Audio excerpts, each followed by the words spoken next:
This week at NASA. Okay, guys, let's go. The first hatchlings from endangered sea turtle eggs at possible risk by the BP oil spill were released into the Atlantic Ocean off the Kennedy Space Center on July 11. There they go. Have fun.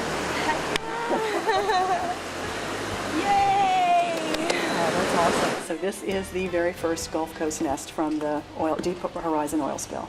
After their collection at a Florida Panhandle beach, the eggs of 22 Kemp's ridley turtles were brought to a secure climate-controlled facility at Kennedy, where the nest was monitored until incubation was complete. Tonight, we'll take the hatchlings and put them in here. We'll reduce the amount of sand because it's too heavy. Okay. We'll put them in here and we'll take them to the beach in this. Federal and state agencies and conservationists hope to relocate and release over the next several months about 700 sea turtle nests deposited on Gulf Coast beaches in Florida and Alabama. This means they survived the excavation process, they survived the trip across the state of Florida, they made it into our facility, and they are doing what they normally would do, and this is just great.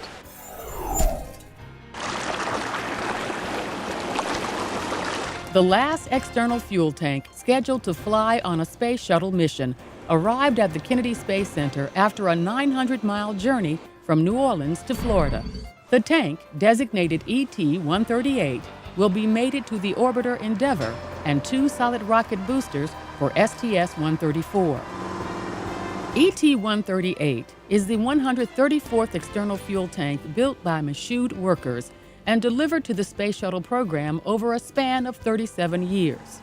The STS-134 mission to deliver the Alpha Magnetic Spectrometer experiment and other hardware to the International Space Station is targeted to launch from Kennedy on February 26. A new satellite about the size of a loaf of bread is being readied for launch. NASA's Organism Organic Exposure to Orbital Stresses, or ORIOS, will launch into orbit aboard a Minotaur 4 rocket from Kodiak Island, Alaska, as part of a mission to demonstrate and conduct low-cost science experiments on nanosatellites. It's the first CubeSat, or miniature autonomous satellite, to carry 2 distinct science experiments simultaneously. One will test how microorganisms survive and adapt to the stresses of space. The other will monitor organic molecule stability in space. Nanosatellites can reduce costs and, with multiple payloads, increase the frequency of research missions in space. ORIOS is scheduled to launch no earlier than September 1st. Former Star Trek star and avid NASA supporter Nichelle Nichols took a tour of the Johnson Space Center as part of the Traveling Space Museum, or TSM project. TSM partners with schools to promote space studies and provide mentoring to underserved students in the STEM disciplines of science, technology, engineering, and math. Accompanying Nichols was 11-year-old Imani McGee, whose family was displaced from its East New Orleans home by Hurricane Katrina. After relocating to the Houston area, they were sent packing again, this time by Hurricane Rita. Through it all, Imani, who's now back with her family in New Orleans, has remained an outstanding elementary school student. Since her Star Trek days, Nichols, who played Lieutenant Uhura, has maintained a special relationship with NASA. In the 1970s, she was instrumental in recruiting minority astronauts to the agency. An animated lunar complex, complete with the botanical hothouse, and the moon expressed in graphite and color pencil with an original soundtrack. Just 2 of the visionary award-winning entries in this year's Life and Work on the Moon Art and Design Contest. More than 200 international students submitted work depicting imaginative lunar lifestyles using various artistic media. Dalton Mills, a student at Central High School in La Crosse, Wisconsin, took the overall prize of $1,000 for his video and animation entry, Moonshot. Mills says he was inspired by NASA documentaries, other artists, and science and physics classes. Mitchell Peterson of Sheridan College in Sheridan, Wyoming, won the college division with his piece, Beyond the Atmosphere.